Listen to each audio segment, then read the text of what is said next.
Assalamualaikum warahmatullahi wabarakatuh. Kami dari kelompok 4 yang beranggotakan saya, Nita Nabila Fitriani, Dan saya Salvadira. ingin mempresentasikan akuntansi untuk piutang usaha.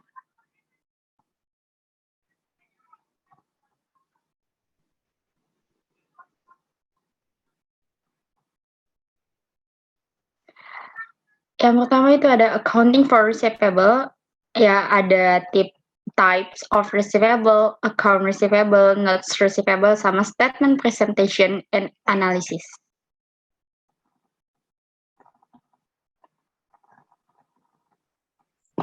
Jenis piutang receivable kepada jumlah yang dari perusahaan. Piutang adalah pengharapan dapat secara tunai. Pengelolaan piutang merupakan kegiatan yang piutang penting karena merupakan salah satu aset perusahaan. Bagi sebagian besar perusahaan, piutang juga merupakan salah satu aset besar. Untuk mencerminkan perbedaan penting antara buat klasifikasi berikut. 2 wesel tagih dan piutang.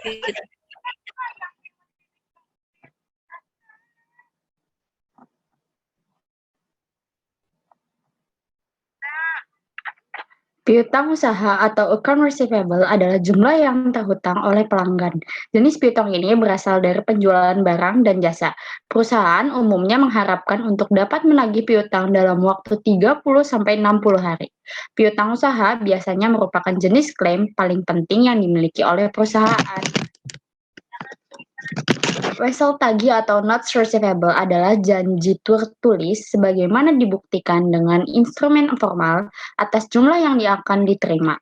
Wesel biasanya membutuhkan pengumpulan bunga dan diperpanjang untuk jangka waktu 60-90 hari atau lebih. Wesel dan piutang usaha yang berasal dari transaksi penjualan sering disebut piutang dagang atau trade receivable.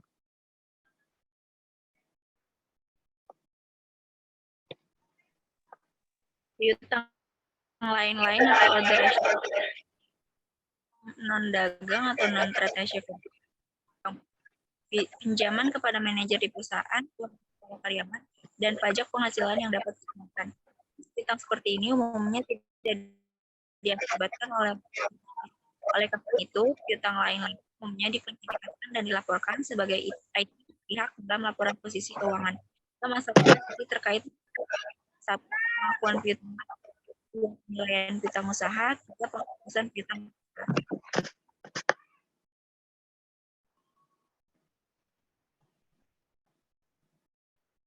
Pengakuan piutang usaha. Pengakuan piutang usaha merupakan tindakan yang relatif mudah.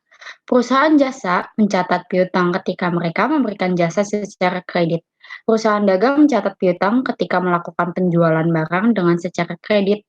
Saat perusahaan dagang menjual barang, transaksi ini akan meningkatkan debit piutang usaha dan meningkatkan kredit pendapatan penjualan. Penjual bisa saja menawarkan persyaratan yang dapat mendorong pembayaran lebih awal dengan cara memberikan diskon. Imbal hasil penjualan juga mengurangi piutang.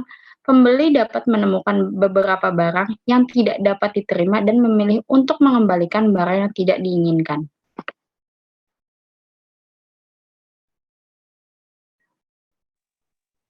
Menilai piutang. Perusahaan melaporkan piutang pada laporan. Namun penentuan jumlah yang harus karena beberapa piutang akan menjadi tidak.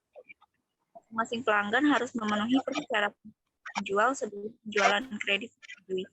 Tak dapat dihindari beberapa. Misalnya pelanggan mungkin tidak mampu membayar karena penurunan pendapatan penjualannya akibat turunnya perekonomian. Demikian pula, individu dapat diberhentikan dari pekerjaan atau dihadapkan dengan tagihan rumah terduga. Perusahaan mencatat kerugian kredit atas beban kerugian piutang atau bad debt expense. Jika beban piutang tak tertagih, uncollected account expense tersebut merupakan risiko normal kredit.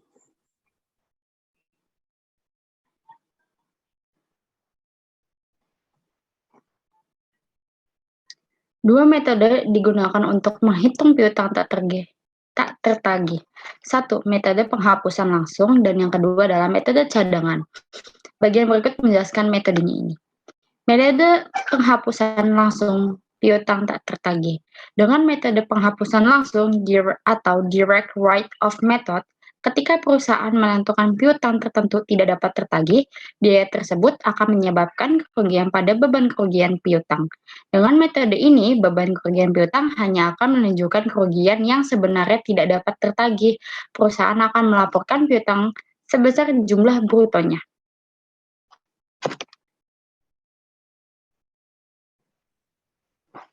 Metode pencadangan untuk piutang.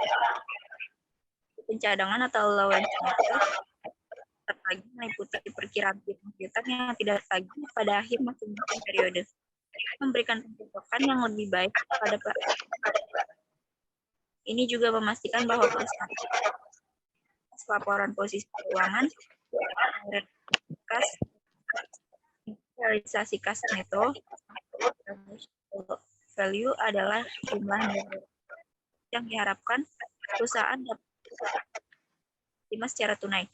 Ini jumlah yang diperkirakan perusahaan akan terkumpul. Dengan demikian, metode ini laporan posisi keuangan dengan memperkirakan jumlah piutang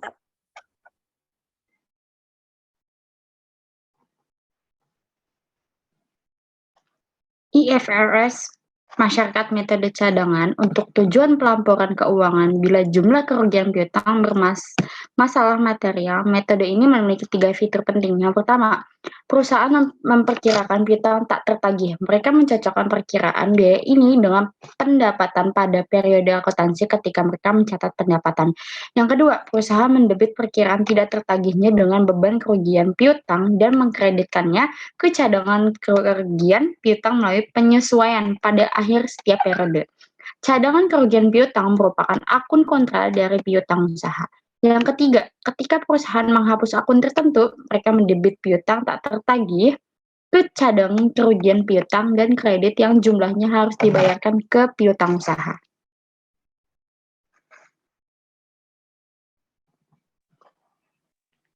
penghapusan piutang usaha. Dalam perusahaan mengumpulkan piutang secara buku dan menghapus piutang dari buku tersebut.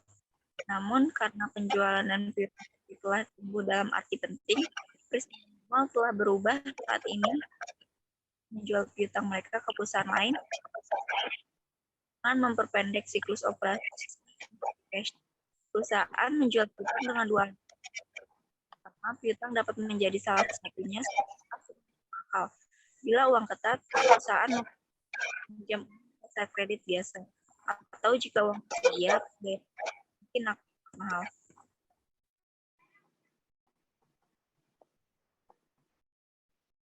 Wesel tagih. Perusahaan yang dapat memberikan kredit dengan imbalan instrumen kredit formal yang dikenal sebagai surat promise. Surat promise atau promissory note adalah janji tertulis untuk membayar sejumlah uang tertentu sesuai permintaan atau pada waktu yang pasti. Surat promise dapat digunakan ketika individu dan perusahaan meminjam atau meminjam uang. Yang kedua, bila jumlah transaksi dan jangka waktu kredit melebihi batas normal atau dalam penyelesaian piutang usaha. Wesel tagih memberi pemegangnya klaim legal atas aset yang lebih kuat daripada piutang usaha. Seperti piutang usaha, wesel tagih dapat dengan mudah dijual ke pihak lain. Surat promise adalah instrumen yang dapat dinegosiasikan seperti cek. Artinya, instrumen tersebut dapat dikirim ke pihak lain melalui pengesahan.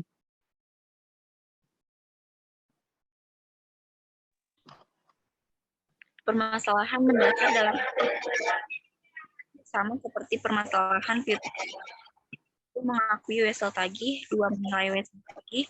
3, menghapus wesel tagih. Wesel tagih. Perusahaan mencatat wesel tagih sebesar bagian. Jumlah tersebut dicantumkan di bagian depan. Ada pendapatan bunga yang dilaporkan tersebut. Karena prinsip pengakuan pendapatan tidak pemenuhan kewajiban terpenuhi. Diakui seiring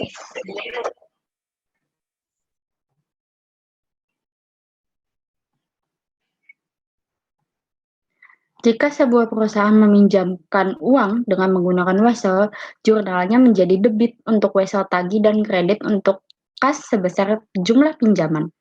Menilai piutang usaha. Menilai wesel tagih jangka pendek sama dengan menilai piutang usaha. Seperti piutang usaha, perusahaan melaporkan wesel tagih jangka pendek sebesarnya realisasi atau neto kas.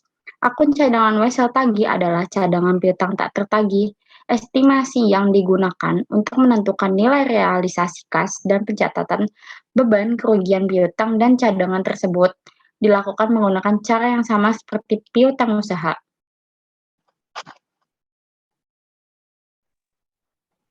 Menghapus wesel tagih sampai pada tanggal jatuh tempo, ditambah bunga yang masih harus dibayar jatuh tempo.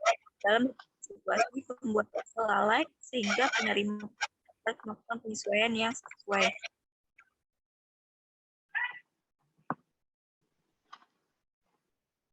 Penyajian. Perusahaan harus mengidentifikasi jenis-jenis utama piutang dalam laporan posisi keuangan atau catatan atas laporan keuangan. Piutang jangka pendek muncul di bagian aset lancar dari laporan posisi keuangan. Investasi jangka pendek muncul setelah piutang jangka pendek karena investasi ini lebih liquid atau mendekati kas.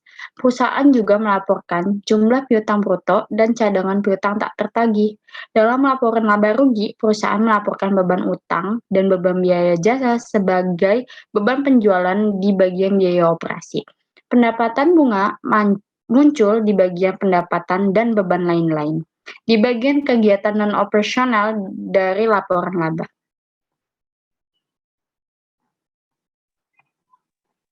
Analisis investasi terus rasio keuangan mengevaluasi perusahaan. Mereka menggunakan perputaran usaha atau accountable ratio untuk menilai likuiditas perusahaan. Rasio ini mengukur beberapa kali rata-rata yang selama periode tertentu. Dihitung dengan membagi penjualan itu dikurangi penjualan usaha selama tahun berjalan. Signifikan.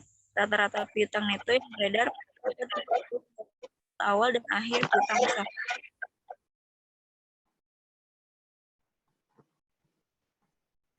Sekian dari kelompok kami, kurang lebihnya mohon maaf.